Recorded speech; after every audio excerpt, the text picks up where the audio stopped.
Yeah, you're Zoom muted. Is that good or bad? Well, it's a little overwhelming. The giant head. There you go. Well, I need all the space for my brain. Well, that's good. I'm happy for you. How's this? That's good. That's good. There's an echo someplace, and you seem a little blue today. I'm sad.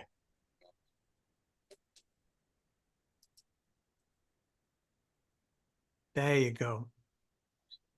That's good. You're pumping in office hours also.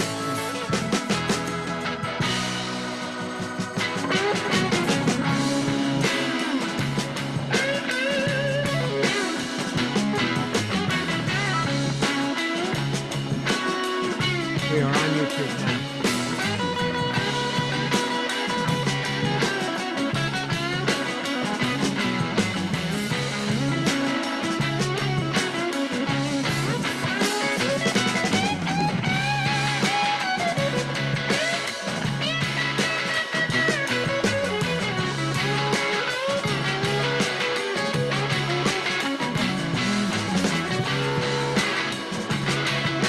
It might be my end, but I think the music's a little overdriven.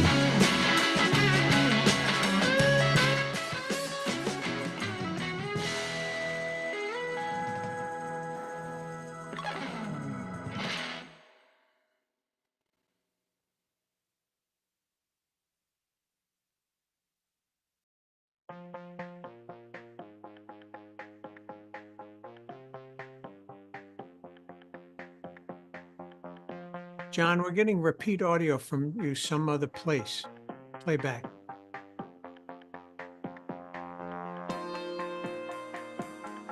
I have nothing open except now I'm mic open. Now I'll close again.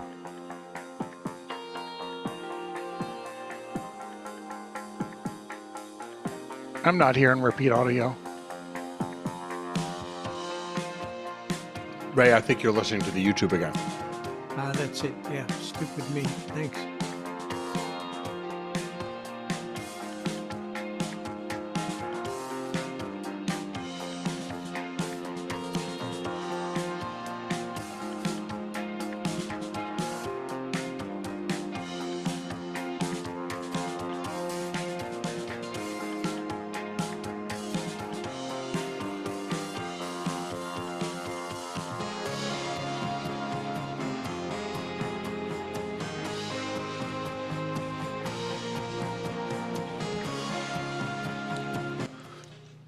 Hey, everybody. Welcome to the kitchen. You gotta love it when you've got to shove as fast as you can the last bites of food into your mouth before you go live. Hi, guys. Oh my gosh, I think my doorbell just rang. I told Ray before I started I meant to jump up a time or two because the doorbell's I think it just rang. Everyone, introduce yourselves. Oh wait, maybe I don't have to go. I don't have to go. I'm David. Hi, Ray. Hi, Ray. Hi, Jason. Everyone say hi. How's it going, guys? Greetings. Jason, it's good to see you again. Yeah. Up, you're soft muted somewhere. We can't hear you. There we go. There we go. There we go. Good to see you guys again. What's your get up out there? You look like you're about to do the World Nightly News or something. Yeah. You know, Larry King retired, so I got this set on a discount. Very nice. I like it. I like it. What's going on, Ray? Ray number one, Ray number two? I'll be Ray number 2. Absolutely. Ray number 1 is Harwood. How you doing? You doing well? Any of the Ray, you're muted. The king of Zoom is muted, guys. I want everyone to just pay attention. Everyone can make a mistake. Yes, it's okay. Absolutely. And I was muted because I had a senior moment because I went to go look for my glasses and I got into the kitchen and they were on my face. It was like That's the best. So the other minor report here is in the last week or two, I turned 70. So the senior moment thing is In really the last official week now. or two. Wow. Yeah. That's, oh, look, we got some balloons for you. I have a happy Yeah. birthday somewhere. I just don't know where to find it. Where the heck is my happy birthday?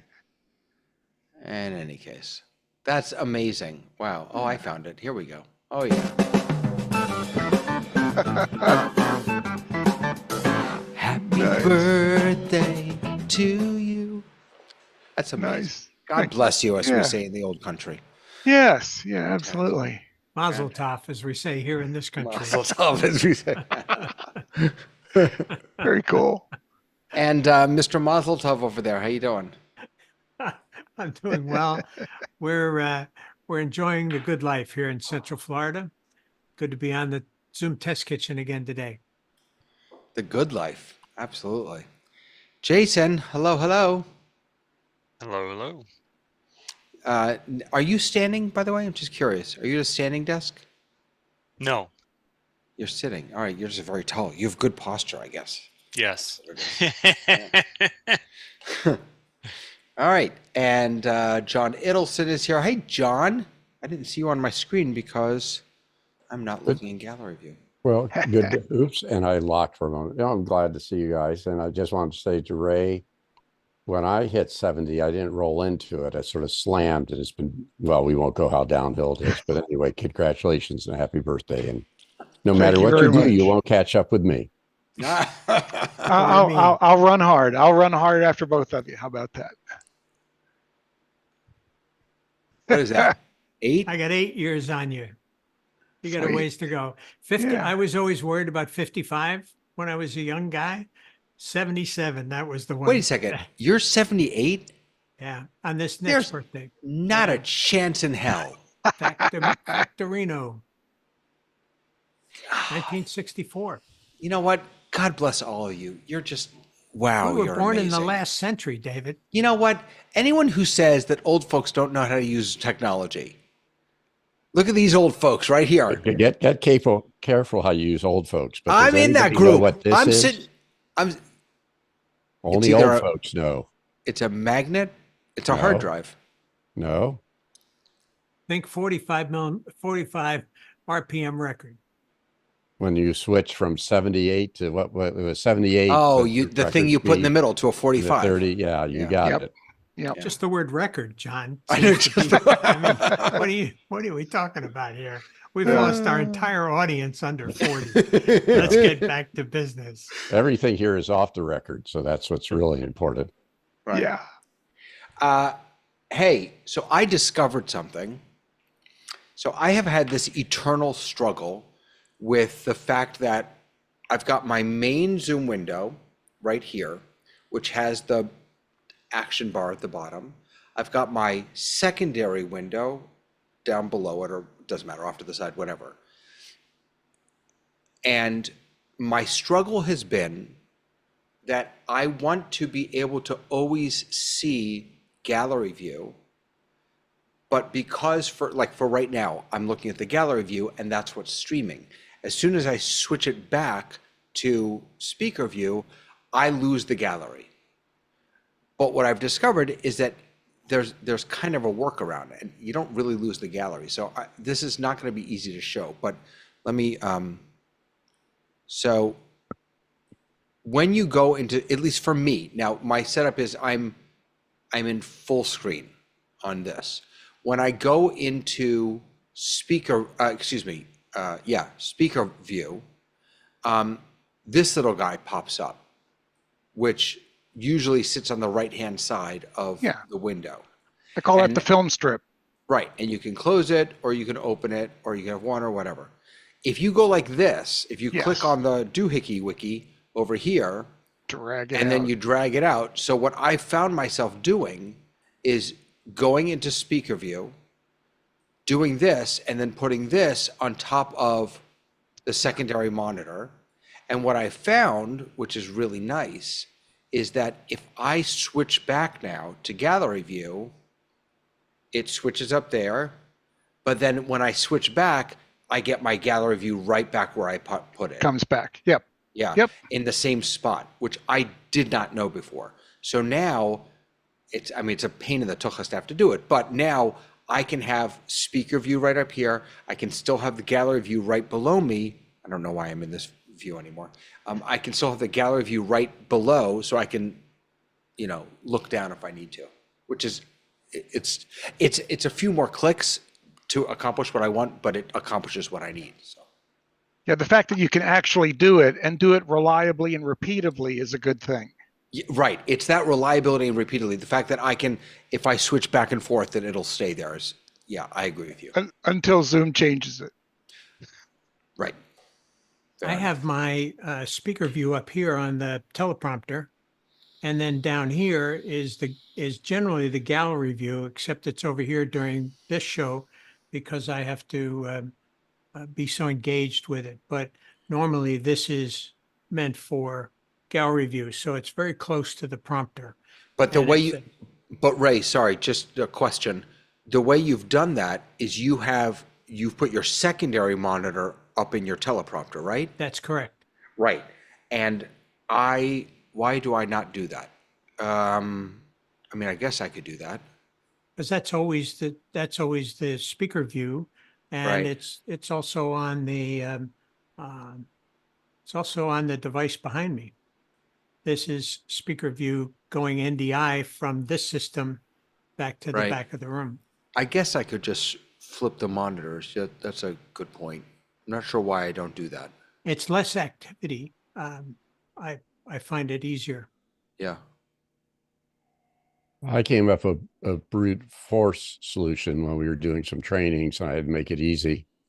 I had one of the original ATEMs, the somewhere were announcements, the original ATEM 4-button, and I just did a splitter for all my videos and then fed that to what was going to be my teleprompter screen. And so I could just with a push button switch what was on that screen. And I didn't have to worry about what was popping when and where. And then with the ATEM, you could actually do a split screen. So I could half of it on one side, half on the other. A little bit of overkill, but it worked for the demos that we were doing with that group. Nice. Frank, good to have you here. We all sort of said, what's new up in your neck of the woods? Not very much. Same old, same old. Quite a bit of snow yesterday. So that means spring is over, huh? Second winter. Yeah. How long is it going to last? I mean, this particular snow, is it fleeting or does it stay with you for a week or two? I think it'll be here for about a week and then it'll probably be gone. All right, I've got another question, everyone. It's actually not a question, but it's something that has happened to me a few times now. So, is that okay? I had to step away. I don't know if am I interrupting Frank? If I'm just interrupting Frank, I'm fine. I'm hoping this is a really good alien abduction story, but No, please it's carry really on. not. It's really not. Okay, so you see how on the top of my Zoom window, we have this, a closed captioning transcript is being generated, leave meeting okay? All right, fine, that's great, no problem. I can click yes to that. But if a meeting is being recorded, I got all excited when that notification moved up to the top here and it didn't take over the whole screen anymore. But now, if a meeting is being recorded, when I pop into the meeting, I start pressing my Stream Deck buttons to unmute myself and turn my camera on, and none of them work. And the reason they don't work is because of that little bar up at the top that says this meeting is being recorded or this meeting is being live streamed. And until you click OK, you cannot turn on your camera or your mic. And more than a few times, I have shut down my entire computer thinking my Stream Deck was broken because I didn't see that little bar. That in the Zoom community, this has come up quite a bit because people don't understand. They ignore that little blue OK button and they don't understand why they can't turn their microphone or camera on. Yeah. Well, the real problem to me is the fact that that spreads across the top of your thing, and the message is over on the far left and the button is on the far right. Why can't they either put the text over near the button or make the bar small enough so that the text and the button are okay in the middle? That big gap to me confuses people because they see an okay and they don't know what it's for. And Yeah. usually that okay is post 3 other pop-ups that tell them a bunch of Yeah. other things. You're connected to computer audio, AI assistant has been enabled, et cetera, et cetera. And at this point, it's just like, shooting ducks in the pond. You're just closing stuff so that you can actually get to your meeting and actually converse with people. It's funny you say that because I turned on all that stuff, the AI, all that other stuff on my main account, and then I turned it off because of that exact reason. And then today, when I joined this meeting, I got all those pop-ups and I had to okay all of them, and it was really frustrating. I had Very forgotten about that. frustrating. Yeah. I mean, I you want understand why they're people doing to join a meeting and begin interacting as soon as possible. And not be like click, click, click, click, click, click, click, click, click, click, click, click, click, click. No. In Zoom's defense, though, they're being transparent because if they didn't do that, they'd take criticism as well. So Well, how do and they they did, win? 'cause- How do they win, right? Right. And they did take criticism because it used to not be that way. And Right. so they responded to that criticism.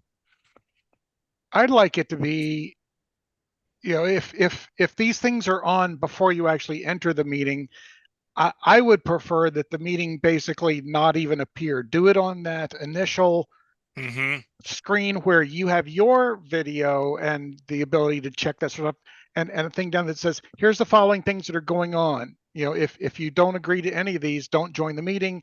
And if you click the little green button, you're in and you've assumed to have agreed. Here's a concept. Do it in the waiting room. Right? Because Yeah. then you're compliant. Yeah. And you've given the attendee the choice whether to enter the room or not. Hey, before you enter, here's what you need to know. If you're okay with this, click OK, and the host will let you in. Yeah.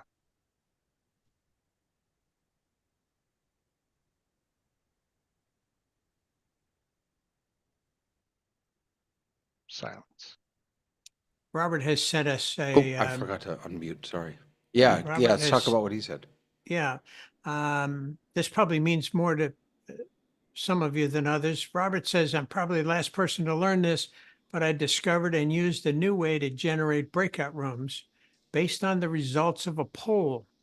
So you can effectively send out a poll to all participants with a question like, do you want to be in a French-speaking group or a German-speaking group or an English-speaking group? Then when you end the poll and see the results, you get the option to open breakout rooms based on the poll results. Anybody else done that? Yeah. I It's actually haven't done that. very But cool. yeah, let's do it. Let's hold on. Polls and quizzes. Okay. I did a poll. How many years experience do you have in the field? And then gave, ranges. And then based off of that, they went into a breakout room to discuss the topic, which obviously meant more to them because now it was context specific. So how Just many? use that once? That sounds like a great tool.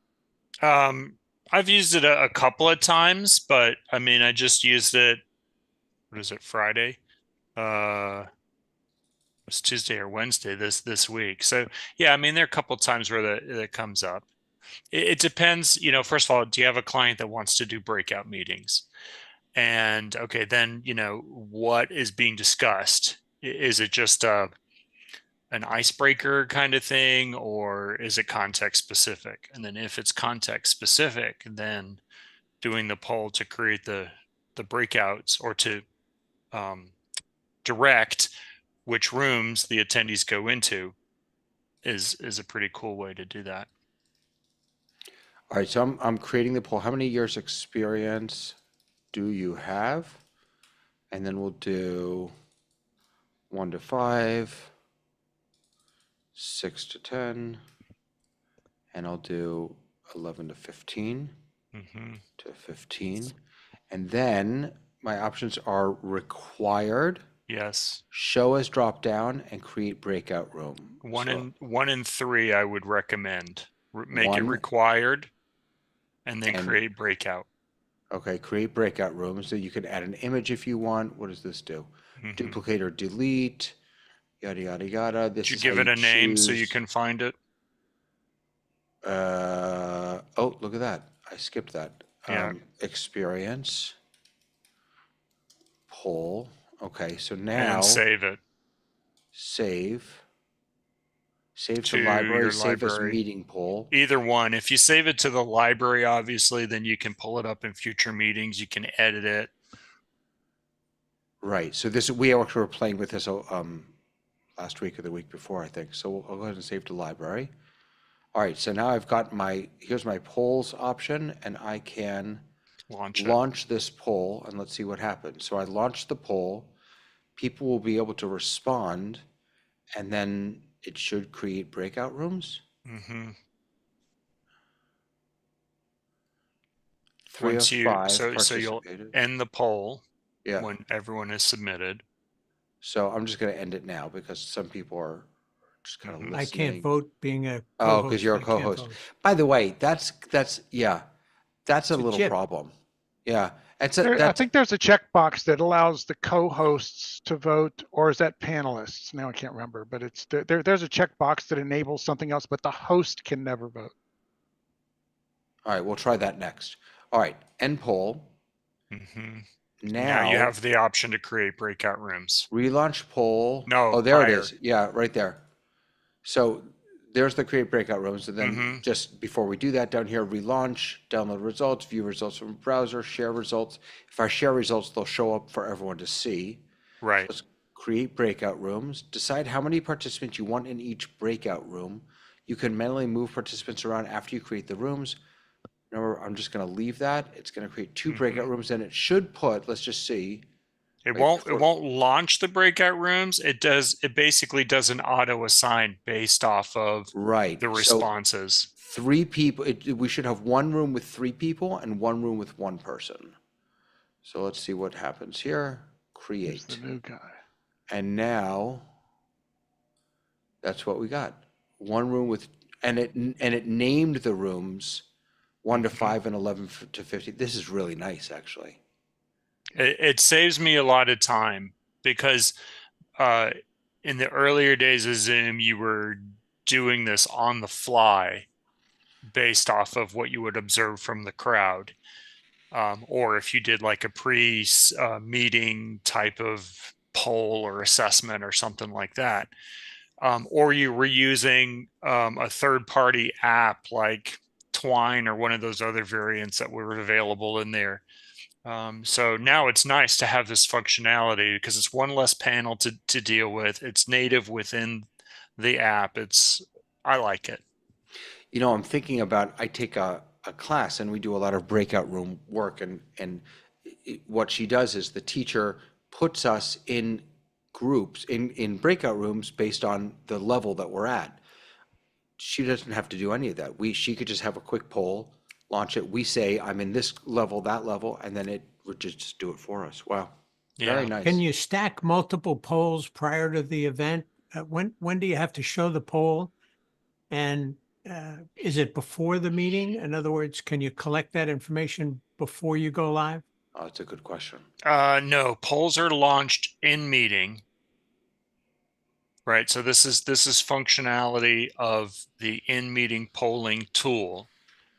You can build polls prior to the meeting as a host, or if you've designated the ability for a co-host, but you But I don't want to launch stop. polls in. But I don't want to stop the meeting. Hi everybody, glad you're here. Right. Let's stop everything for 5 minutes so we answer the 3 polls that we're going to use to divide everybody later. I'd rather have it in the waiting room. Yeah.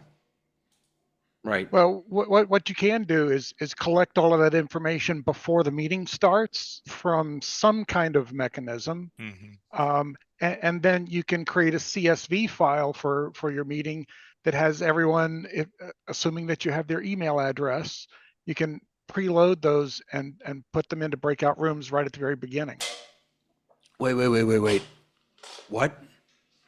Yes, No, you, he's you, right. you I can didn't you can follow that. create a CSV file with name of breakout room and email address, columns all the way down.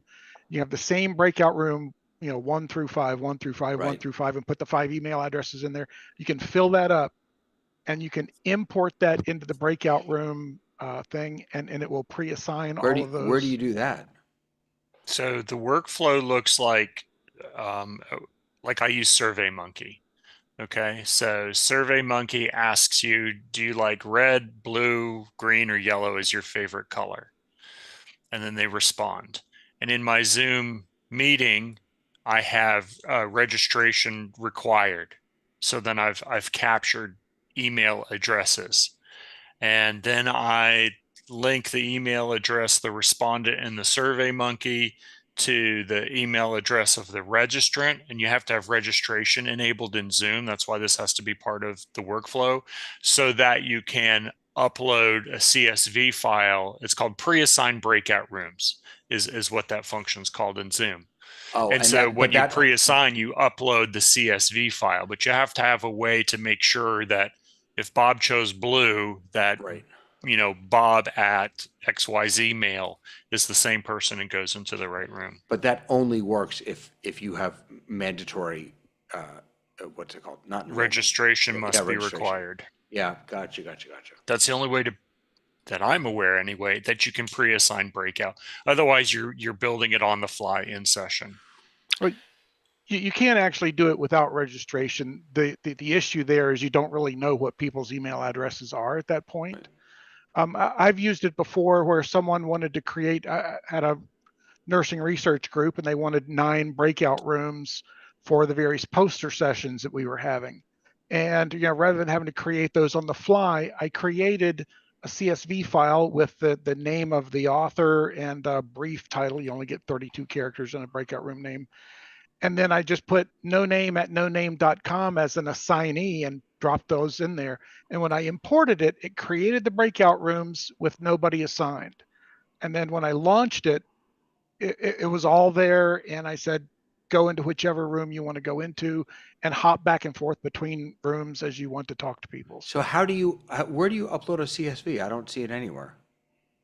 You can't do it live during the meeting. It has to be done before the meeting when you In the set web up the breakout portal. rooms. Yeah. Oh, in the web portal. Okay. Mm-hmm. When Gotcha. you create create the meeting, and I think there's an option when you initially create it, but then there's definitely option after you've created the meeting, and then you go back in and set different options and tweak the settings and stuff like that. So here I'm just jumping over to the web portal so we can see. Oh no, not schedule. No, meetings. Sorry. I know, I'm getting there. All right. Upcoming, schedule a meeting. Testing, polls. Registration. I'm not going to say required for now. Options. Show. Yeah. Breakout room pre-assign. Look at that. Breakout room pre-assign. Create rooms. Import from CSV. After scheduling this meeting, the settings you change here will apply to all scheduled meetings with the personal meeting ID. Why? I'm not. Oh, because you created this in your personal meeting. I know. I'm changing it now. Okay. And then we go back here and breakout room pre-assign. There we go. Create rooms or import from CSV. And when you import from CSV, it gives you the ability to download a template, which I highly recommend. Yeah, here it is. I'll open that up in 1 second for us. And then create rooms. Yeah, just like that. Mm-hmm. Let's open up this, let me open up this. Start, boom. What? I am signed in. What are you talking about? What? Who? What? Where? What's going on now? What the heck? Oh, for the love of God. Are you kidding me? Sorry, guys. Hold on. Oh, that is annoying. I have no idea what my password is. Why did it even do it this way? I wonder. I don't know. This is really annoying. Though. Normally it drops it down into your downloaded or temp file, and then you can launch, Oh, assuming no- Excel. No, Oh, were no, you no, no, using no. Google Sheets? Yeah, no, that's what you just said. I could have done, but I do everything in Google. So Uh-huh. you know what what That's I'm gonna why. do is yeah, it's my fault. I'm It gonna triggered upload. Google Sheets instead of Excel or All right, so here is breakout room template. Yeah, I don't use Excel or any of those things. Here we go. So it's Ta-da. just, yeah, so it's just, is this gonna let me zoom in and all? Pre-assigned room, the name of the room, and then the email address of the person. And of course, the potential downside to this is someone joins the Zoom not logged in from there. happens. Yeah, Yeah, yeah. happens. The other thing, and I use Excel because of I know the formulas backwards and forwards, but let's say you have someone that hits the space bar where they're typing in their email address. You can in Excel type in a quick formula in the formula bar, strip all that garbage out so that you've got a legit formatted email address, Yeah. as opposed to one with typos. Nice. Cool. Thank you, Robert, for seeing that. And Frank has his hand up. Is it about this, oh my Frank? God, I'm so sorry, Frank. Relax. So one thing I was going to add is when you require registration in Zoom, you can have custom questions in the registration. So you could, instead of using two tools, you could say, how many years of experience do you have? That could be a custom question in registration. Then you wouldn't have to use SurveyMonkey or something else. Then you can download that CSV and doctor it up and import it for the breakout rooms. So Cool. yeah, so here is, Frank, do you know, can you run a report off of those questions that you asked? You mean about usually- like if you asked a whole bunch of custom questions, if you could run a report in Zoom? No, I don't think so. You'd have to do that in Excel or something else. Yeah, just pull in an Excel and sort by the answer, and then move over a column and put the room names in by the ones that you want. Right, So because how do you- Ray's original question was doing a cross matrix. So if they answered apple to question 1 and they answered blue to question 2, then they should go into breakout room, Blue apple. right, 2 or whatever, right? So you can do that in SurveyMonkey. You could say, give me the respondent who did this answer, and this answer, and put them over here. But I don't think Zoom's that sophisticated, but it does allow you to create the custom registration questions, and then you get them as part of your CSV, and then you can do whatever so afterwards. where is that? After you go registration required and you save, Oh, so registration required. yeah, right click here. save. Let's say the Yeah. rest of this is the way you want it. Yeah. Then it'll show you the at the top. It'll say registration, Oh, look at that. and Yeah. then if you edit, you can then do custom questions. Registration, and so I see it up there, but automatically approve, manually approve, other, send an email to host, close registration, yada, yada, yada, restrict number, and questions, and here you go. Click to add custom, it even told me how to do it. That was nice. Yeah. Custom question. You are prohibited from soliciting confidential personal information such as credit card information or social security numbers in your registration questions. Okay. Oh, darn. That's pretty new, you know. Like Zoom's doing a lot of this sort of like protecting itself. Yeah. Yeah. Single choice, 1 to 5, 2 to, whoops, not 2, 6 to 10. Oh, for the love of God. 6 to 10. Add option, 11 to 15. And you can save these and bring them up so you don't have to create them each time, right?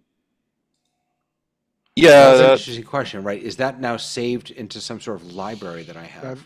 there's no library of these questions, I don't think. Only polls and surveys. Polls and surveys, yeah. But if you do this and save it as a meeting template, then the Yeah. custom registration questions are saved as part of the meeting template Correct.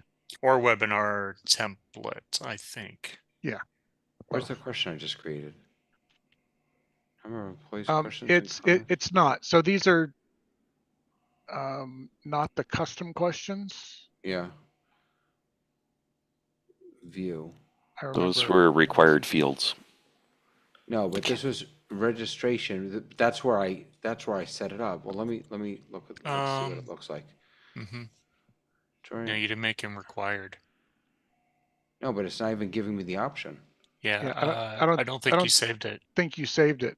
Yeah, that's Okay, an issue. all right. Now you're just making fun of me. Hold on. We're laughing with Questions. you, David. You're laughing with me? Is that what it is? Yeah. I swear I clicked that. Okay, so experience. I'll just leave it blank for now. It doesn't really matter. Save. There it is. Save all. Yeah. And now I'm just curious, can I see that in here still? Yeah, I can. All right, good. Yep. And then, all right, so now when I go back to the link, and there's the question. Yep. Cool. Very nice. I only raise that so that if you don't have SurveyMonkey, there's still functionality in Zoom that you can leverage. And the evil thought in my head comes up. Why can't we ask a couple of questions in the thing and then use AI to say, what room do you think they ought to go into?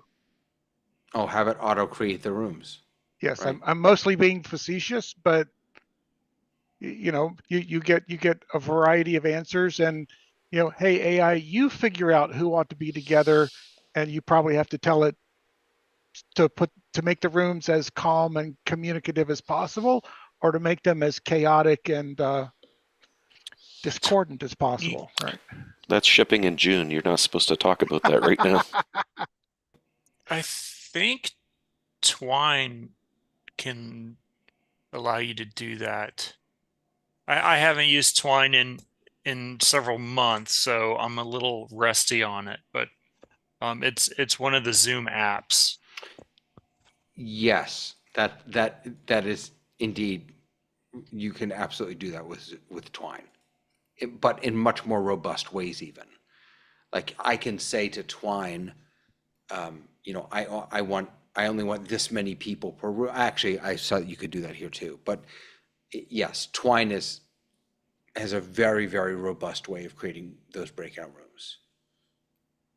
I haven't used it in months and months and months, but when it first came out, I remember it was very cool. Mm-hmm. It was very cool. Well, What else Robert is- says, thanks, Frank, for the great idea to grab that info from the registration form. Robert Savabade, of course, is in Poland and can't be with us live, but is sharing us his thoughts on YouTube. And anybody else that's watching live on YouTube, please enter your questions. I'll do the best I can to bring them to the panel. By This the ends way, your commercial. by the way, so I'm thinking about getting that information via the registration form, as you just explained, that Frank was talking about, versus doing the poll. I'm thinking about different use cases. You know, in the one example that I was thinking of, which is these classes that I'm taking, it's different people who come to every session. So there is no registration. There can't be registration, really. But it's the same questions that have to be asked. The poll itself wouldn't have to change. So, you know, to be able to quickly launch a poll at the beginning of each session and then create the breakout rooms, no big deal. Whereas if you've got, you know, hundreds of or thousands of people that are pre-registering and it's a one-time thing, or it's a, you know, or the rooms or the breakout rooms may change, then I think doing the pre-registration makes a lot of sense. Not the questions via pre-registration. That's cool. Zoom also allows you to do a post-meeting survey, but it doesn't happen like when the meeting ends, sometimes it takes a while before it shows up. You know, it's interesting. So I had a client that I was running a Zoom meeting for, and we had a debate about that, because they had a survey at the end, but they weren't convinced that they wanted to do it as a survey because they were afraid that people would, it's much easier to ignore as a survey, whereas if you launch it as a poll in the meeting and everyone's there, you can even gamify it, you know, if they're, because you can see how many people have answered it, how many people haven't answered it. And so they chose to do it as a poll to try and really get as much feedback and responses to it as possible. The survey, does it pop up after the meeting or is it an email? I don't even know how surveys work.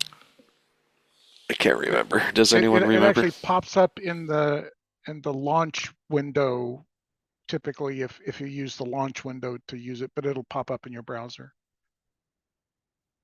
After the meeting closes or Yes, just after the yeah. meeting closes. Right.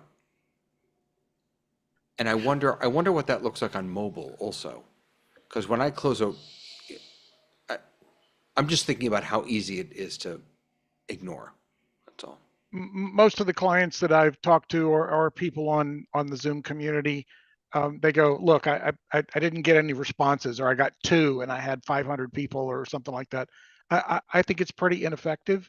In Zoom events, you can actually send a post-event email to attendees, and you could actually click or put in a link to SurveyMonkey or something along those lines. They might even have injected a survey that you can put in there, but yeah, that's a lot more effective. Zoom also supports third-party survey tools. If you go into your admin settings and turn it on, then you can leverage those things later. Okay, wait a second. What? Hold on, I have to log into my other account. Oh, let me add my other account here. Oh, it's already there. While you're doing that, David, you might have a situation where it's maybe the students want to, I don't know, office hours with the teacher or meet and greet the teacher or something like that.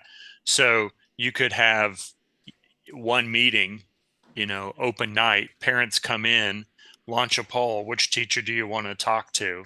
Right. Go into that breakout room based off of that scenario, right? So you're addressing the people that are coming in, sending them to where they want to go. Then they can come back to the main room when they're done, and then it gives you a way to manage all that without having to manually slide people from one room to the next. Right.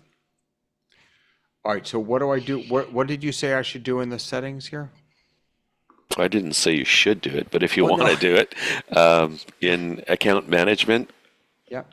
account settings, I don't remember exactly where it is, but you can use the search bar and go third-party survey tools or survey something, keywords, whatever you want to search for. Display. There it use is. It's turned on. surveys. Third down from the top. Allow third party. Thank you. I didn't see it. I'm sorry. Allow host to use third party survey link. Mm-hmm. So what does that mean? Like, I wonder what does that look like? I'll show you. Click a new meeting. All right, hold on. And we're going to schedule a meeting. Yep. ZTK. Perfect. And And then let's say save it. Do I And have to do then- breakout room pre-assign or no? No, in this case Okay. you don't. Then, And then in your polls quizzes, all your polls and quizzes you created in surveys will be available for your meetings. That's the new survey library versus Yeah, I gotta library say this, versus meeting. this and this is a little. I'm very not pleased with this. This is polls and quizzes is over here, surveys is over here. I don't know. Is this all the same thing? What? All types, surveys, polls and quizzes. Simplify no, flow they're of not the polls same and thing. quizzes. See what's new. All right, all in one place. Yeah. Streamlined workflow. I'm sorry. I'm really like I don't even know where I am anymore. Let me go back to this meeting. Um, Polls and quizzes. Now, what like your what is? layout's a little different. There's one that I'm looking for a button that says survey that would be to the right of polls and quizzes, at least in my, there's a button survey that's usually between polls and quizzes and live streaming up toward the top in your, where it says my meetings manage ZTK. Yeah. Yeah, no, I Yeah. understand what you're saying. So right now it says you And can use that's all where, items that's from where there's the third surveys. party link. But you don't have that button, even though it's turned on for your account. So I'm a little puzzled. Is But it I a can do- URL link? No. Oh, is this it? No, that looks like a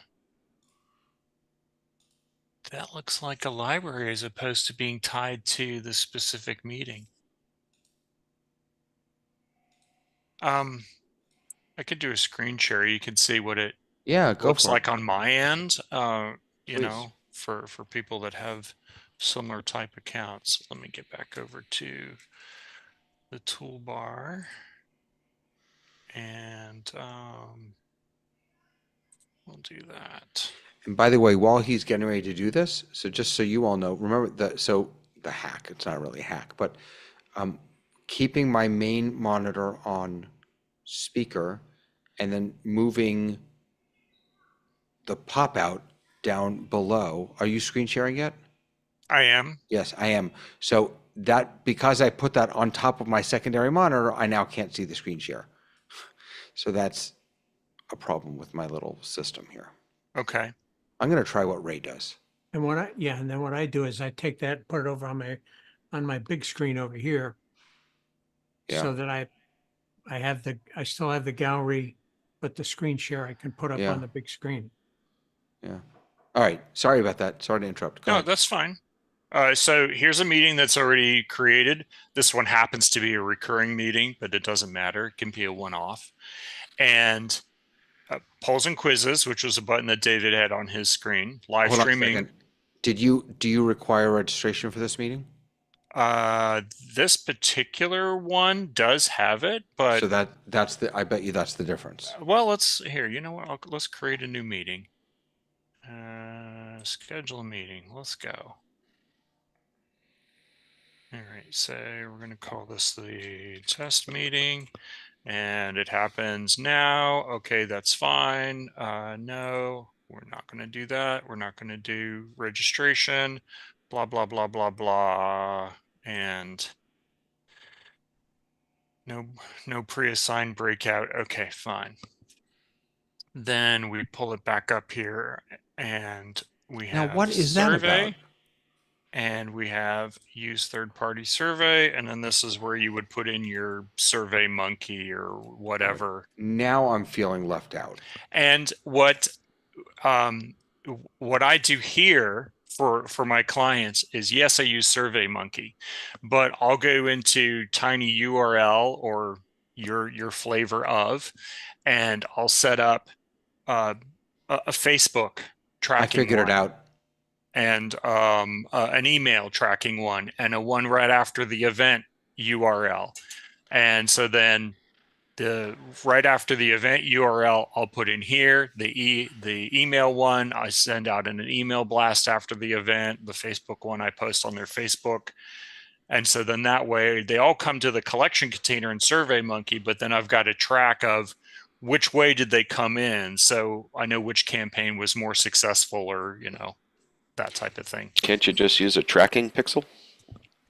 Well, SurveyMonkey actually allows you to have multiple collectors, and I've done that before. Is you make multiple collectors to different websites, and it gives you a different URL, and you just put those in the various places.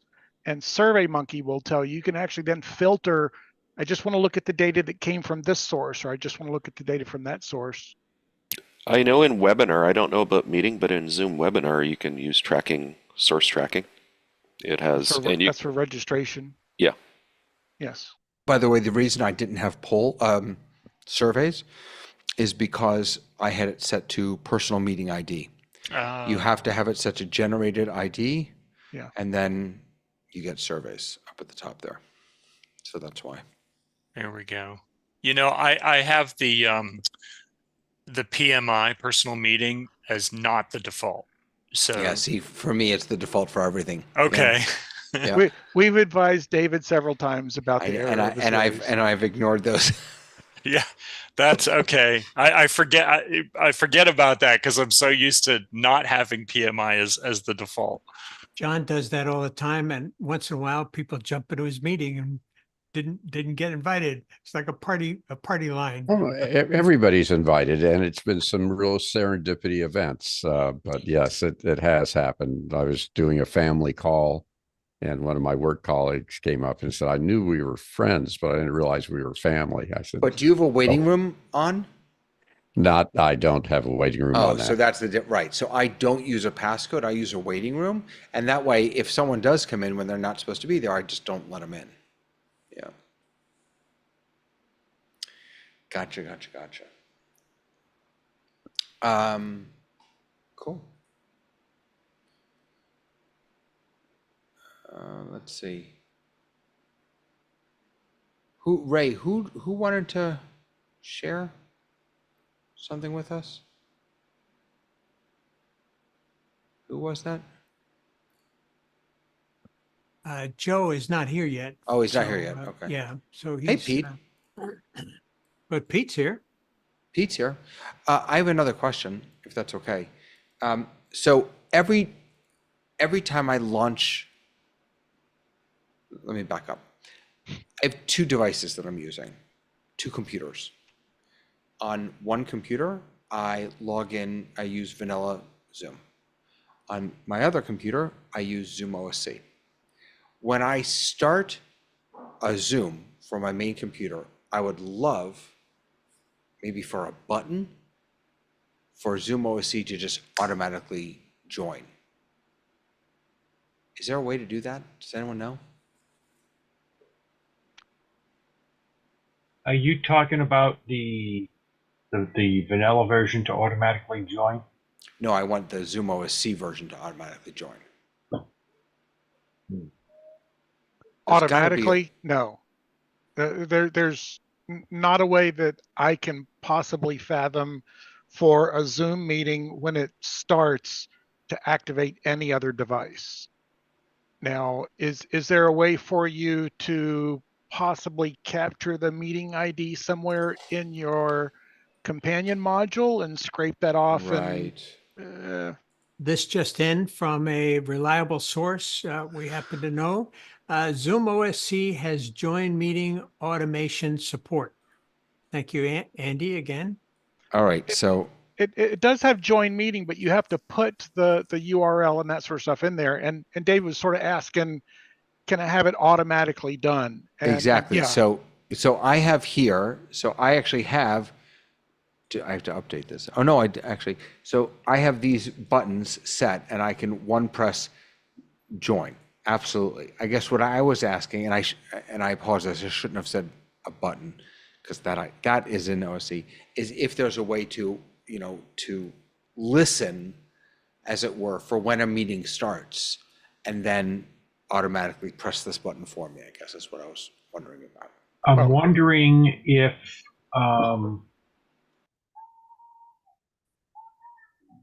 if you want to write some code, you can. You might be able to if you okay, computer 1 is going to have the meeting. Computer 2 wants to join. Computer 2, you have click on the link or whatever, and then is waiting. Will that beforehand, before you start the meeting? I mean. So David, if you wanted to hire a team of programmers, and it's probably not that complex, but the reality is there's a webhook that you can write code out on the web, and whenever something happens in a variety of things, that webhook will get information. And so you can have that webhook listen for meeting starts and have that webhook see when this meeting starts. Again, it's programming. You then could write a ZoomOSC command over to the ZoomOSC machine to say, you should start using these parameters. Gotcha. That makes sense. but that's a lot of work Yeah. for me. And I'm No, a that makes programmer. sense.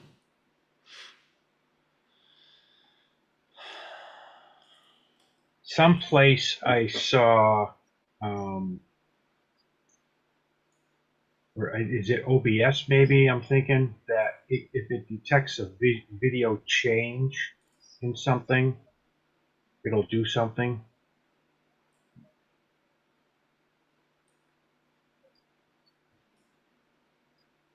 Yeah.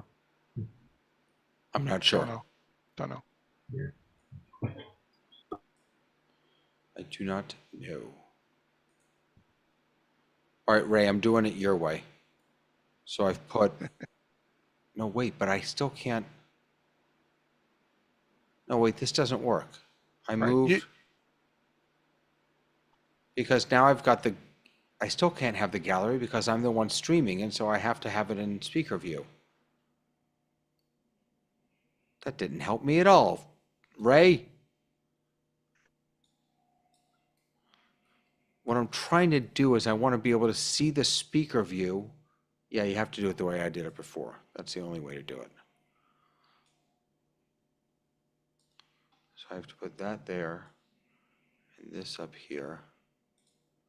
And then if I want to, right, I have to move this thing down here, which is such a pain. Okay. Oh, wait, I could do this. Oh, wait, no, you know what I could do? I just pop out this, sorry, I'm just talking. Pop this out. So this is, right, this is, I'm in speaker view now, full screen, and I got this little film strip here, and then I popped it out. Now I can just put it over my main monitor. Of course, then I can't see any of my controls, but it seems like a tremendous amount of work to just be able to see what I want to see.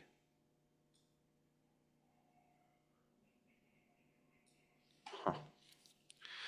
Okay. The other problem with this is that now I can't tell when I'm in speaker view or not. It's freaking me out that I'm looking at everyone. Oh, actually, you can tell because you have the little grid. All right, now I'm just talking to myself. Can someone else start talking, please?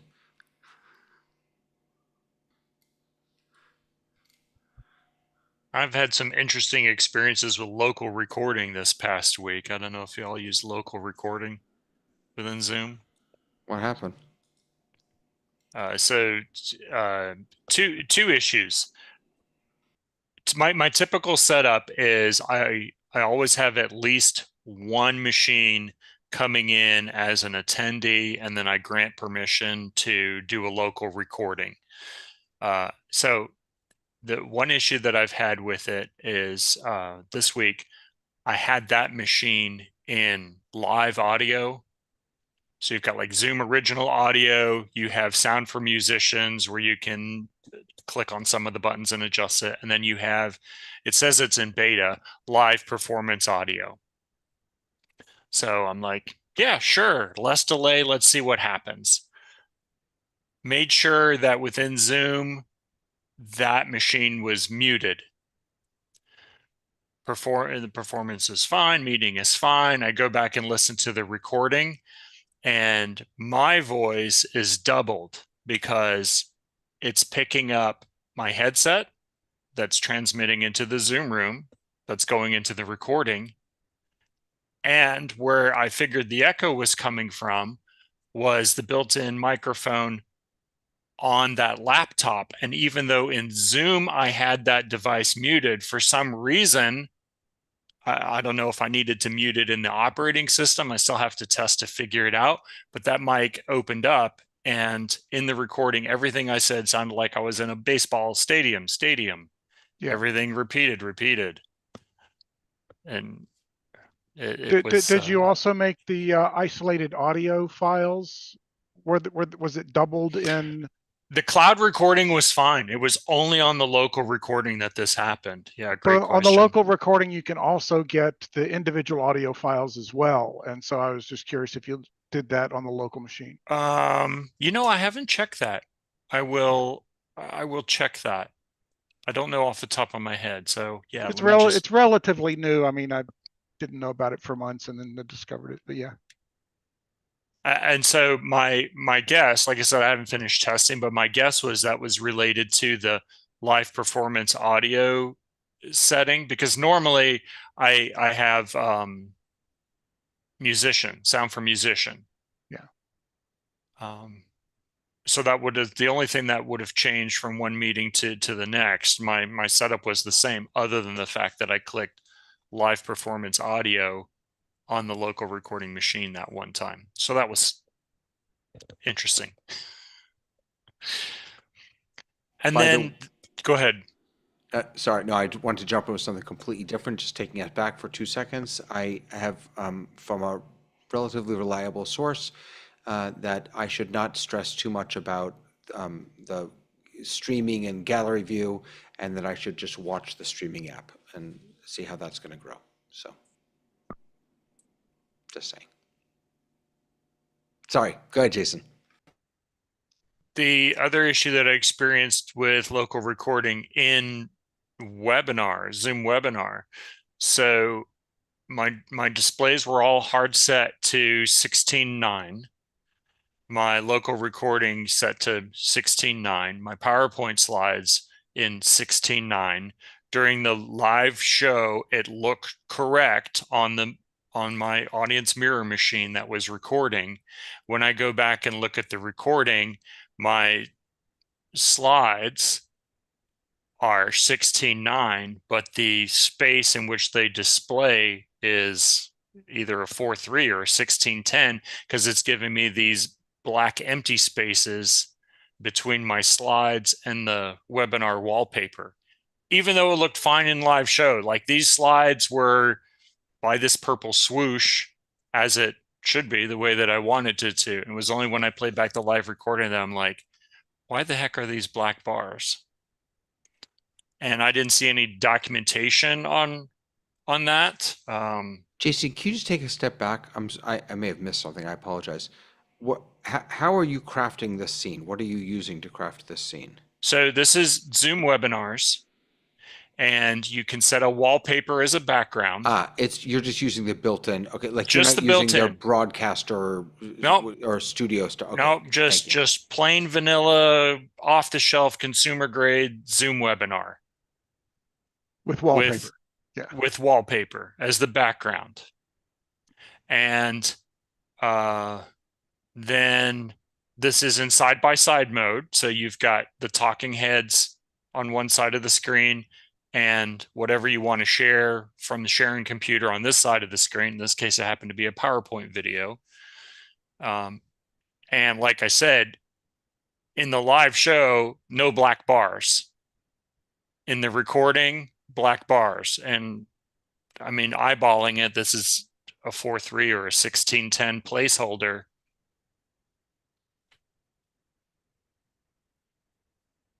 So don't know if anyone has some insight into that one. Were there any other people screen sharing at all? Or just this one person who did this slide Just screen sharing? There's just one machine that shares. This particular one happened to be multi-panelist, and so then we passed the remote control around, the slide control, also within Zoom. So we had one dedicated sharing machine. Okay, so what you will find on the local recording, and I think the cloud recording as well, is that if you've got multiple people screen sharing, and some people have a 4K monitor or something, you will get various configurations by people who then have PowerPoint set to 1080 or some other odd configuration, a 4:3 configuration.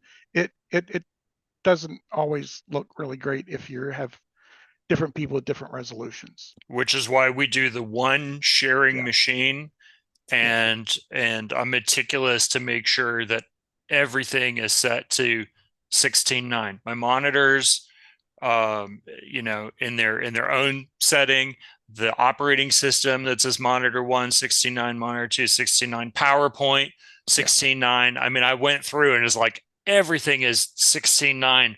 Where the heck is this 4:3 box coming from?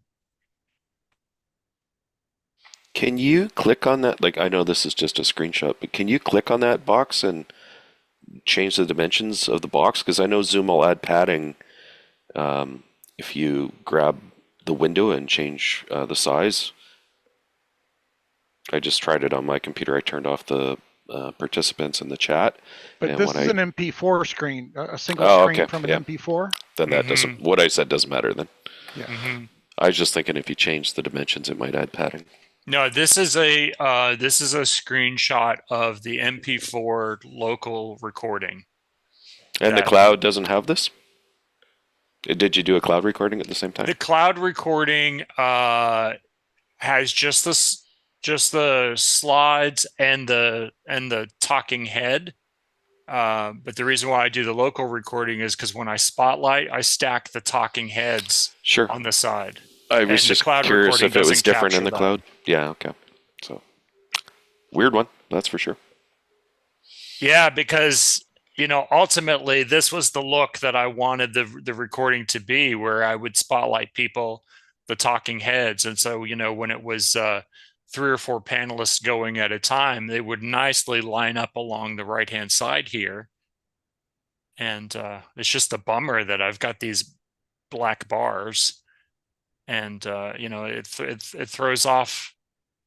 And in the live show, like I said, Zoom had no problem in saying, "Oh, here are your slides. Here is the wallpaper. We're good." But for whatever reason in the local recording, and that's what I can't figure out. Like I want to prevent this from happening next time. I mean, I could run a screen scraper or something like that, but I mean, the whole purpose of local recording is to be able to do a local recording. So if anyone's got insight into that one, I'd appreciate it. Well, the local recording still is streamed piece by piece into the file and then gets converted afterwards. It doesn't take what's on your screen and throw that into an MP4. So yeah, there's some post-processing stuff that's not working properly there, in my limited opinion.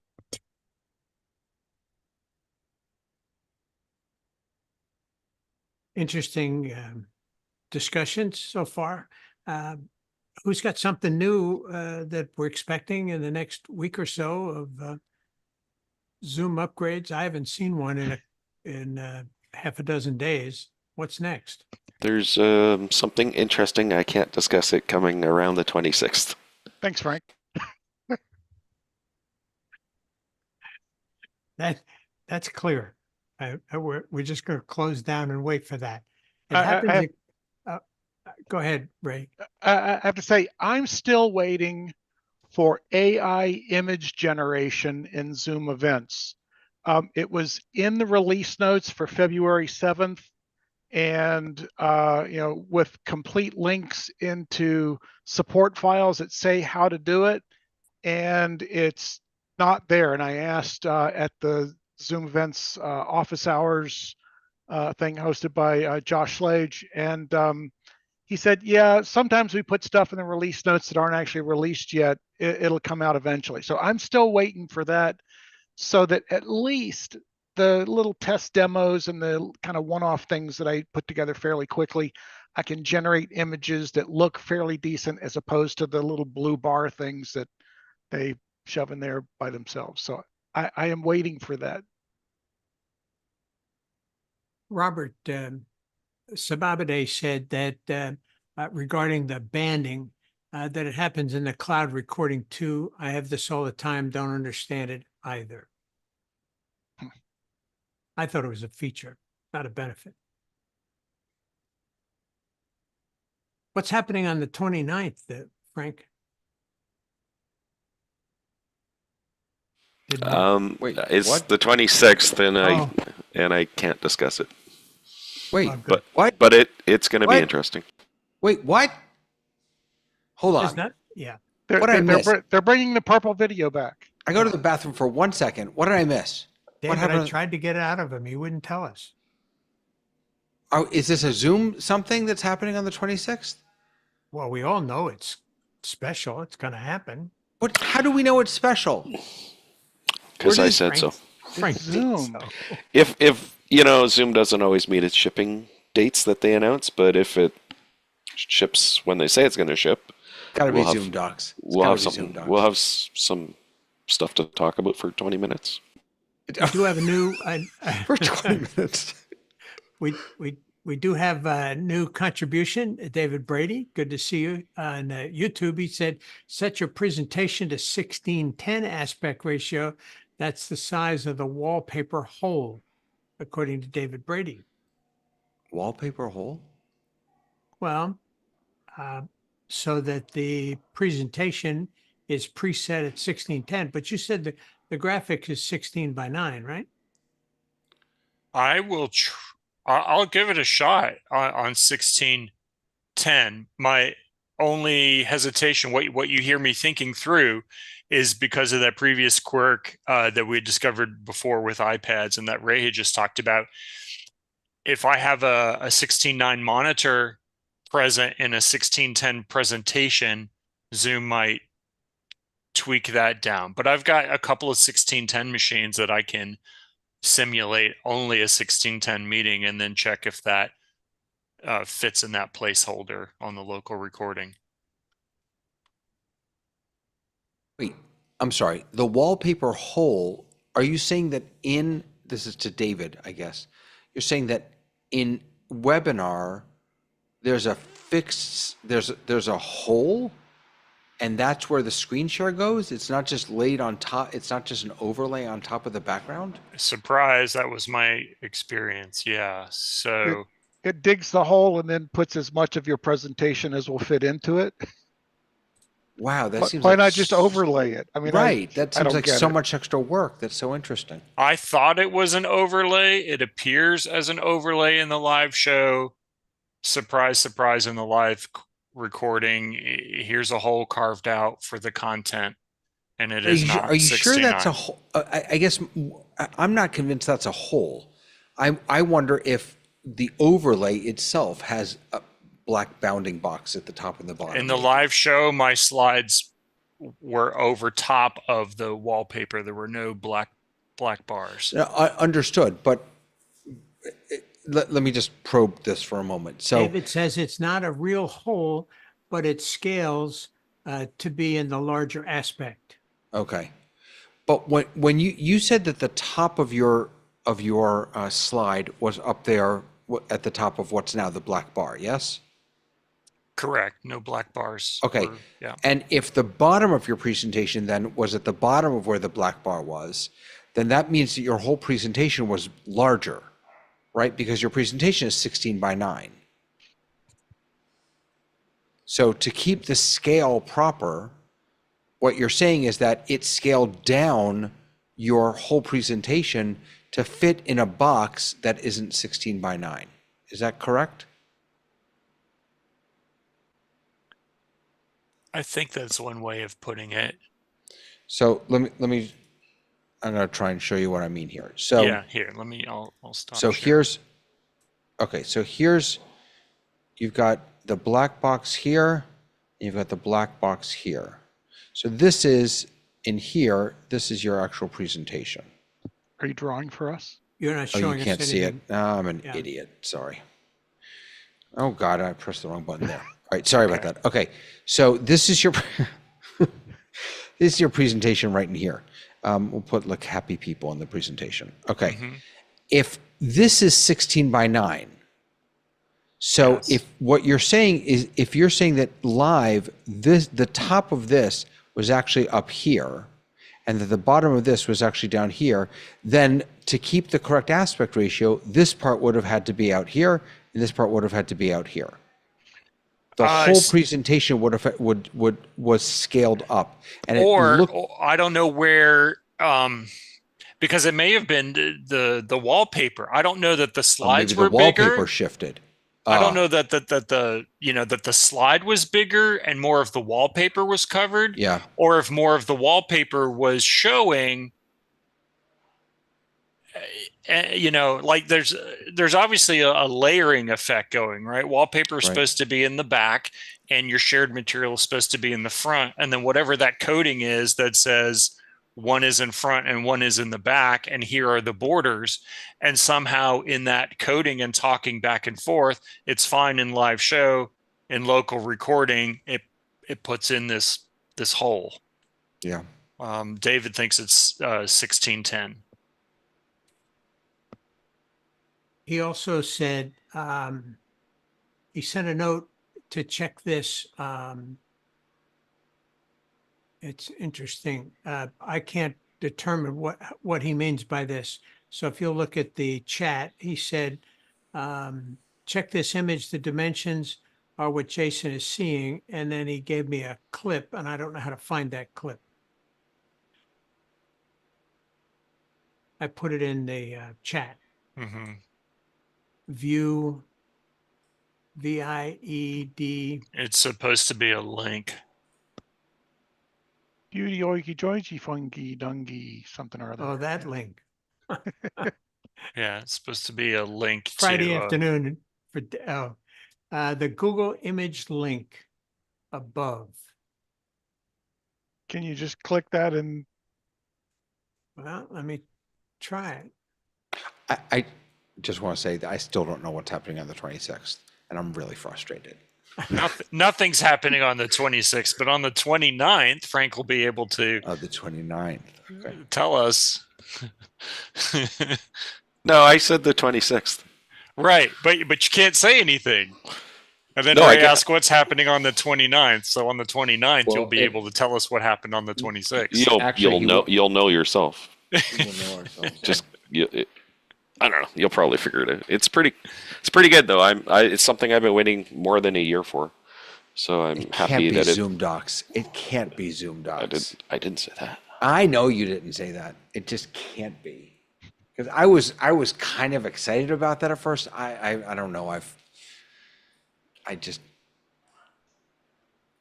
don't know. too many conversations under the bridge? We will Yeah. see. We will see. I'm not going to push. Just Zoom.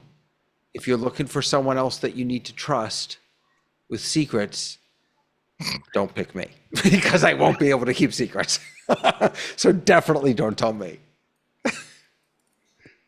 Because I will come here on the test lab and just blab it out to everyone. I've asked David to send me that link. It said that YouTube breaks the hyperlink. So I've asked him to send it to me in a direct message in Discord. We'll see if All right, great. he's able to do that. Yeah, thanks, Ray. Thanks, David. Appreciate that. And I'll test that 1610 with 1610 machines, and then see what happens when I bring a 16.9 machine in. That really doesn't make any sense that they would default scale to 1610. That doesn't make any sense at all. I think what you just said about the wallpaper is interesting. I wonder if there's something. So if you don't use a wallpaper, do you get the boxes? Do you know?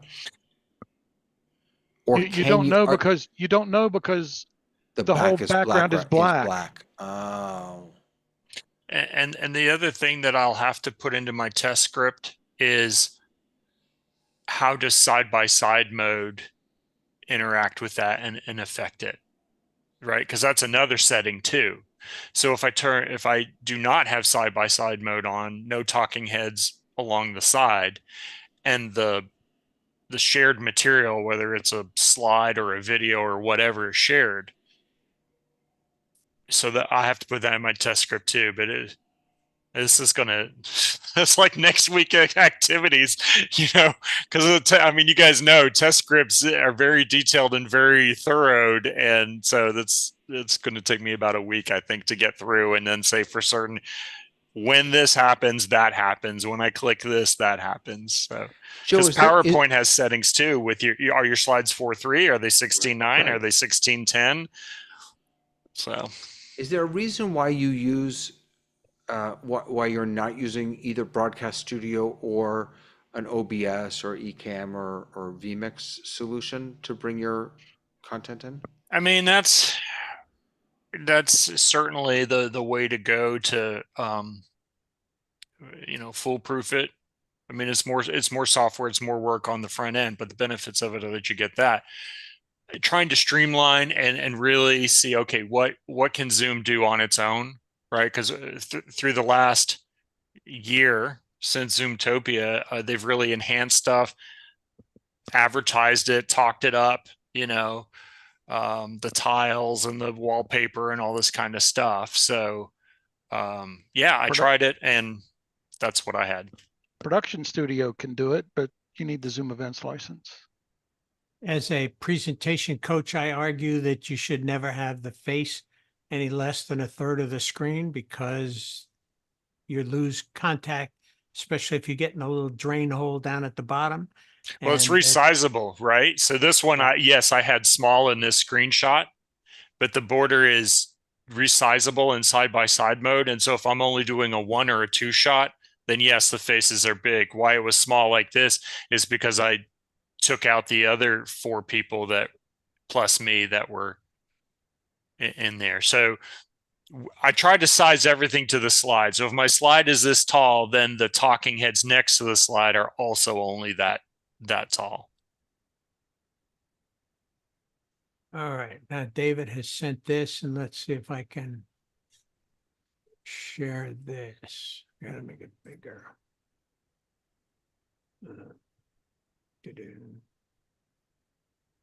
David, entertain these folks while I try to figure this out. I'm Googling Zoom event March 26th and nothing's coming up. So I'm this a is very impatient person. This Go is ahead. what David has shared regarding the discussion. Yeah, look at that. I mean, that really does look exactly like, yeah. Mm-hmm. I'd say maybe his black bars look a little bigger than that. Yeah, maybe. Get out your pixelator. Yeah, exactly. And measure it. Like I say, eyeballing it, I was thinking it was 4:3 or 16:10. And I would try both of those in my test script with it reset the PowerPoint slide. So what happens when I go into PowerPoint and set the slides for 4:3, view results, and then rinse and repeat with 16:10. Did anyone happen to see what Robert posted? Something really interesting. Cloud recordings of a rehearsal for a webinar with a resolution from Zoom, a resolution of 4096 by 2304. Yeah. That was really interesting. That's much bigger than the 1080 that you really have to work for if you have a business plan. It's certainly a heck of a lot bigger than the 720 you can get with a pro plan.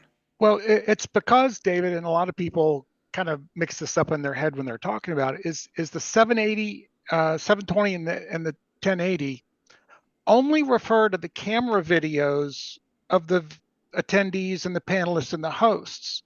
The screen share is always streamed at native resolution. So if you have a 4K monitor, yes, you're then killing everybody's bandwidth. Really? Yeah. But it looks like. I remember when we tested that out. It's been a year ago when Jeff was driving the ship. Yeah, and that's what Jeff says here. Someone shared their 4K screen. But what it looks like it wasn't just the screen share, but it says not screen share, active speaker. No, I remember what Ray says. It was when you hit screen share and either selected content or selected, screen 1, screen 2. And if your OS and your monitor were set to whatever, that's what came in. And then he brought in an iPad and everything, got pulled way down to 720. No, understood. I'm just saying that in Robert's post, he says these recordings are not of a screen share. These 4K recordings are not of a screen share, he says. It's just webcam? They're active speaker. Was it webcam fed through some other piece of software that Zoom treated as screen share, or NDI in a Right. Zoom room or something like that. I don't know. I don't know. He says, I assume the 1080p is just scaled up for the participants, as only the share can be genuine 4K. Huh. Right. So then Jeff says, the post-processing of the recording seems to take the highest resolution during the meeting and upscale everything to it. So it's upscaling the video to the screen share resolution. Which means if you've got someone who is screen sharing something at 720 and they upscale it to 4K, when you look at it in 4K, it's not going to look particularly pretty. Huh.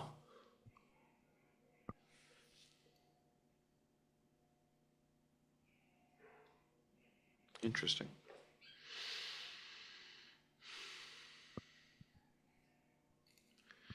What else do we have, folks?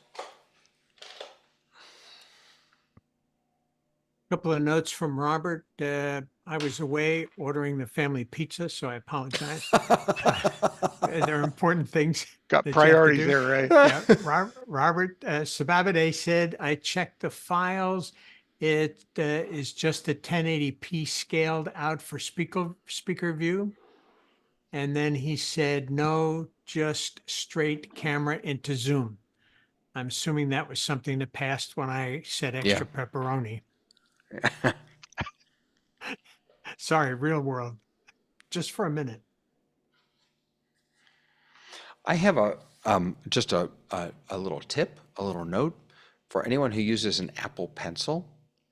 If you find that it's not writing consistently on your screen, before you go out and order a new Apple Pencil, just make sure that the tip is screwed on fully. Because that just happened to me. Literally, it was just unscrewed a little bit. I didn't know that the tips were replaceable. And then I went to buy the new one. $150? Yeah, $100 later. Yeah.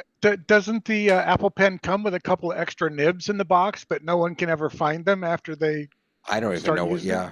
Yeah. Do they really? Because I threw away the box to the new one before I realized I should have threw away the nibs. I think mine came with an extra nib, but I bought mine 2 years ago, I guess, My and gosh. I have no idea where it is. Now you have a backup pencil. Christmas. That was Christmas actually gift gonna be to wonder how Christmas I came did. early, exactly. Yeah, that was going to be part of the February 26th surprise. Oh, what? That was what it was, David. But you figured it out in advance and you got Frank off the hook. Surprise! Oh, that's hysterical. No Oh, my NDA goodness. here. Wow. Well, does anyone else have anything else going on?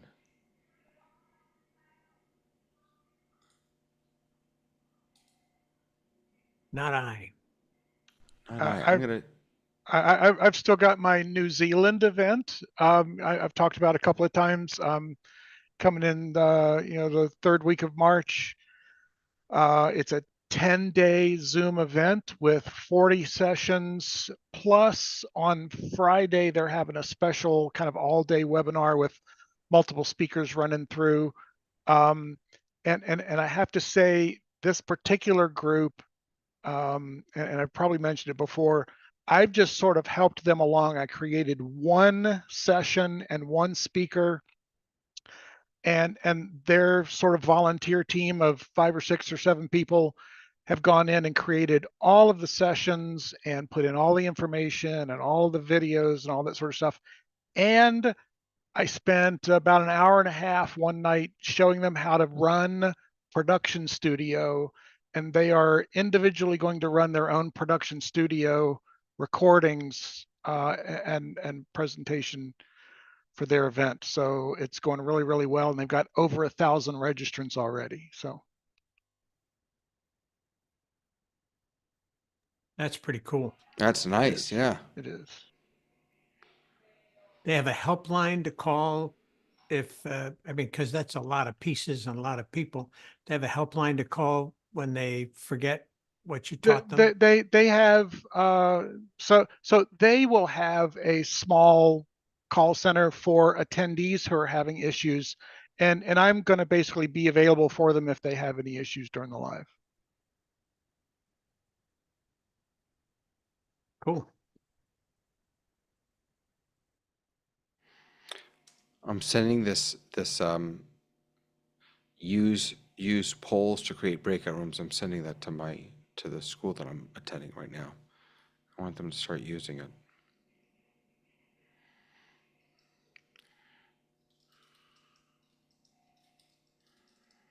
I'm going to bail, David. Unfortunately, got bailing. Friday afternoon Family. details. And Family Happy comes pizza. first. I gotta And know pizza.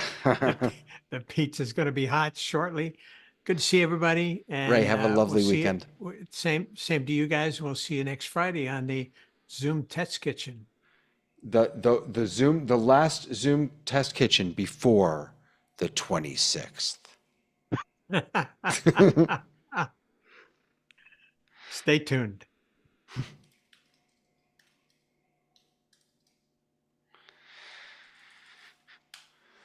All right, folks. Is there anything else this week? Ray, anything interesting on or Frank, anything interesting popping up on the forums that you're seeing? I haven't actually spent much time this last week. I've got 2 different events that I'm doing, presenter consults, things like that for, and I'm also putting together some of my tools that I use. I'm using Stage Timer to keep track of time for all of the events on a 5-day event. And it's one of these things where I schedule the 5-day event, or I found out that the 5-day event was right in the middle of my New Zealand event. So I'm doing all the prep work, and I've got an associate out in the UK who's going to do all the technical work during that particular event. So this is StageTimer.io. So you want to talk about how do you use this? So I actually build out, for example, it's a 5-day mostly webinar series, and they have one webinar and people cycle through every 30 minutes. There's somebody new every 30 minutes and they take a 15-minute break. And I put each of those sessions into Stage Timer, and I wish I had one that I could kind of pull up now, but I don't. And you basically link all of these together and have it at a start time, and it counts down. And basically what I do is I put the timer in the place of me where the panelists can see it. And in the attendee view, I only spotlight the actual speakers so that the attendees don't see this.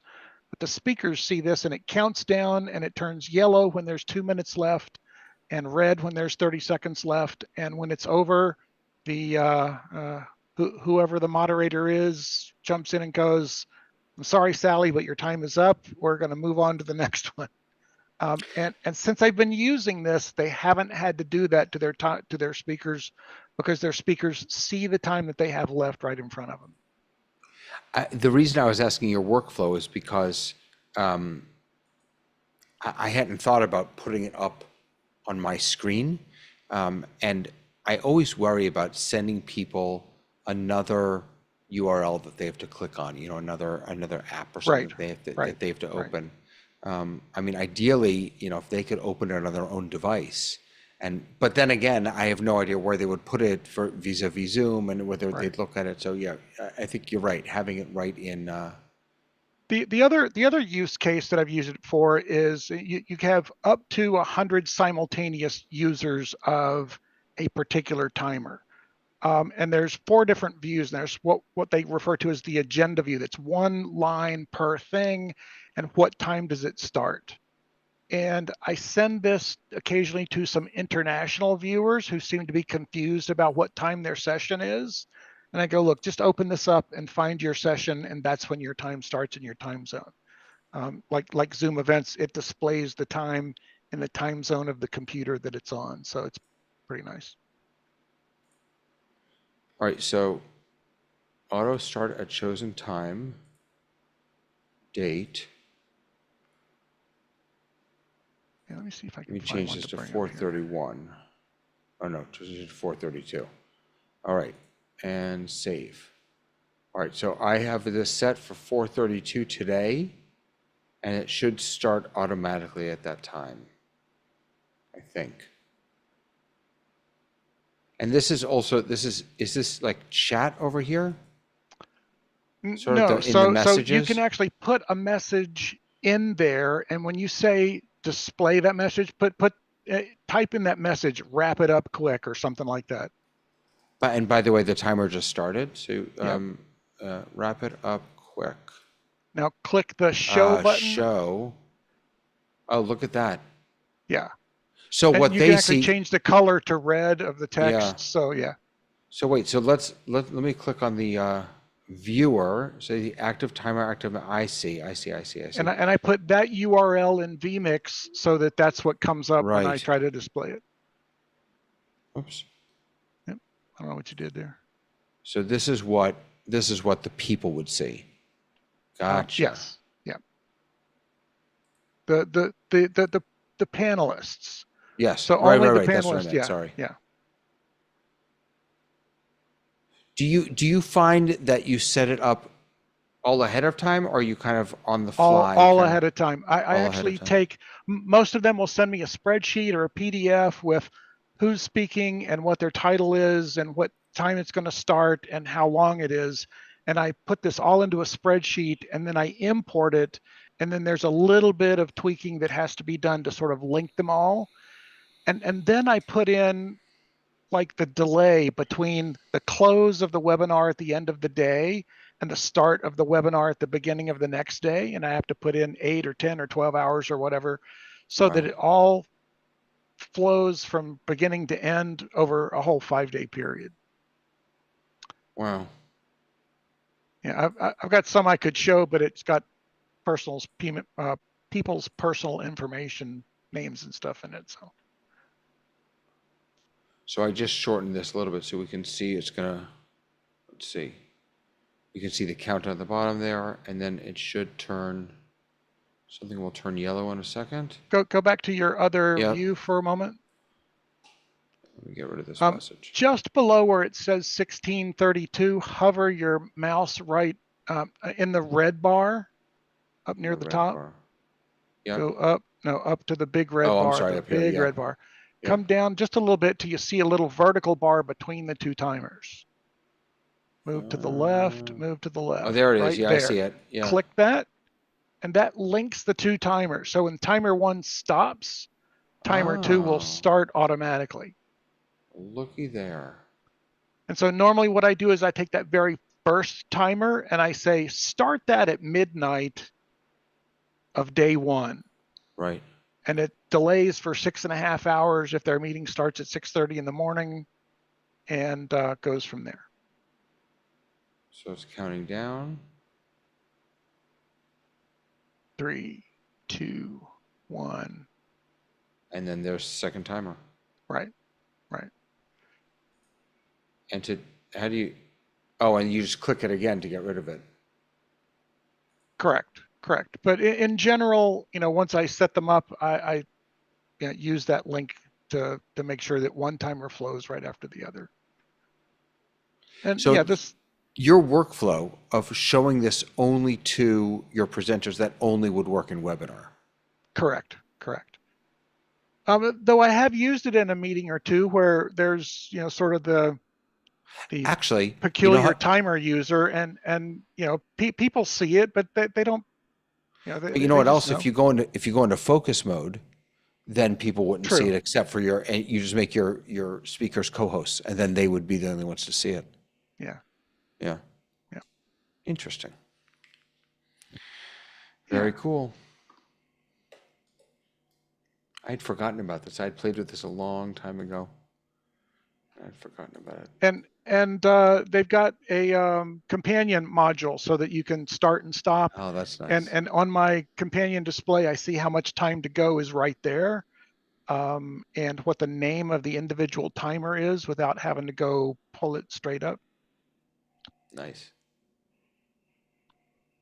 The only What's thing it that I called? don't like about it is if you're going to change from one meeting to the next and change which timer room you're going to use, you have to go into the configuration and change the room number and the activation code. And I wish there was a way to just sort of do that from Companion, but you can't do that yet. Stagetimer.io. Yeah. Nice.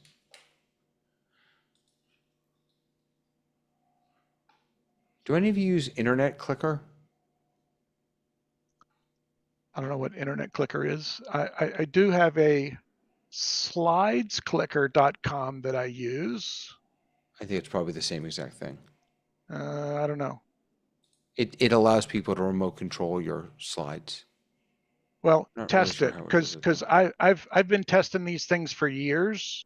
Get a trial and test it, and like no, you have to have your PowerPoint window up, and you have to have Right. this, that, and the other.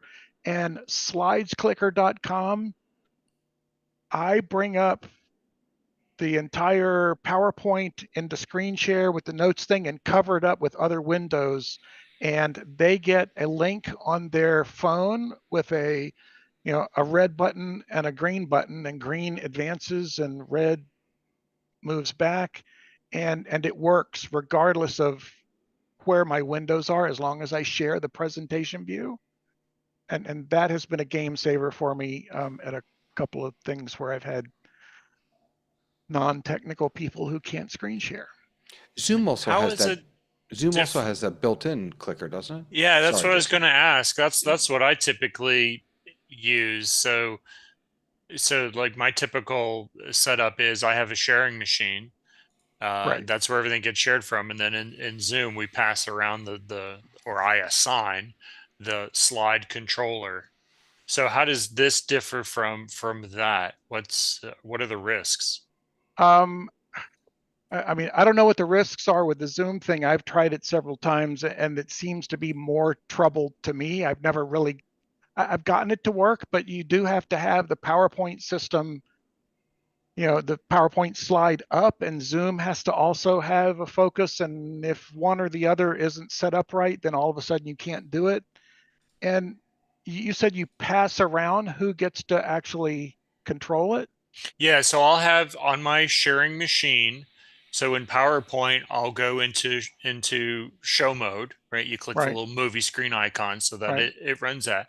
And then in Zoom on my host machine, I will share from the sharing machine, and then I will take slide control, and you get a little search box, and I'll type in Ray, and then yep, that's it. And then you see a pop up on your screen that says you now have slide control. Okay. And then Yeah. when your turn is done, then I take it away from you and I pass it to the next person who's going to talk. So the issue that I ran into is that there are some people who want their notes view up on their machine so that they can kind of read their notes, which then has to be on top of the Zoom window, and you have to have the Zoom window visible in order to do that. And so this is, I mean, everything is done on the phone, and the host gets a window, and you can send this out to 5 or 15 or 20 different people, and there's a switch that you can turn on and off who you want to have access at any one time. And if you've got 2 or 3 co-presenters, you can turn 3 of them on at the same time so they can switch the slides back and forth for each other. So to me, it's worked reliably every time I've tried to use it. And I just cover up, I just cover up my screen, and here's my particular view of things. I cover up with a lot of real estate. So I can just put it all in the background and cover it up with Zoom and the chat window and the Q&A window and all that stuff. And this thing just works from the background. Cool. And it's inexpensive. It's, if there's a tool that costs $150 a month, I don't use it. If it's $15 a month, I'll consider it. So I wonder, is it actually giving control? Like, is it using remote desktop, or how does it talk to your machine to advance the slide? So you actually have to run a client program on your machine. And so I don't know the mechanism of how it controls the PowerPoint. I just know that it works. Yeah. What's the name of it again? Slides Clicker, I believe, SLIDES clicker.com. Let's see here. Yeah, here it is. I mean, if you're allowing remote access into one of your machines, like you got to be really aware of what's going on there, or have nothing on the machine, just have it be a dumb machine other than the presentation. Yeah. Now they say that you can kind of do these things on other things, and I've tried a couple of them, and I'm, didn't make a whole lot of effort, but I know that it works reliably with PowerPoint.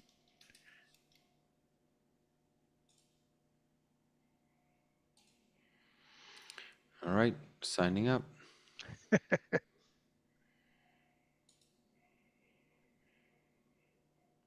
So A the other thing that 12-hour trial. I've never seen that before. 12-hour trial? Wow. It's now 11 hours and 59 minutes. I know. Oh my goodness. Wow. Yeah. That's funny. Zoom supports slide control natively. Have you ever turned it on in your own Yeah, account? no, we were talking about that. Yeah. I haven't. I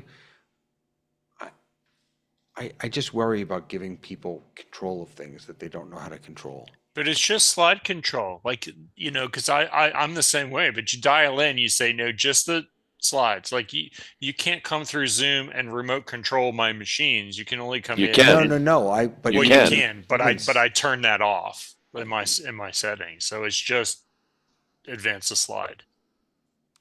Yeah, but even just the slides, I mean, I don't know. What I've told the folks that I've worked with recently is, I don't need you to say next slide. I can read you. Like I'm paying close enough attention. Just pause for a moment, and I'll know, and I'll click it, and it works fine. I did a event for a bunch of people from, I think they were from Brazil or Chile, and the whole presentation was in Spanish or Portuguese, and I didn't speak it. There was a nice lady at the front row who took pity on me and go, next slide. Every time, because I couldn't read what was on the slide. I didn't know what it said. Oh, that's fantastic. Speaking of slides, I found a few years ago one of the early versions of PowerPoint. It was a vinyl record with 35 millimeter slide film strips, and on the vinyl record there was a tone. That's when you changed it. Yep. Or like those books, that the audio books, right? You listen to it and then you go to ding until you turn the page. All right. I think we have milked this week as long as we can. It's a good one though. We actually like banged on a whole bunch of things. It was really, really helpful. Thank you, Frank. Thank you, Ray. Thank you, Pete. Thank you, Jason. Thank you to everyone who was watching. Thank you to Andy, who's always watching and helping us behind the scenes, giving us little insights and correcting me when I complain about something that is user error and not Zoom's fault. I appreciate you. And all of you for watching. And we'll see you here next week on The Kitchen. Bye, everybody.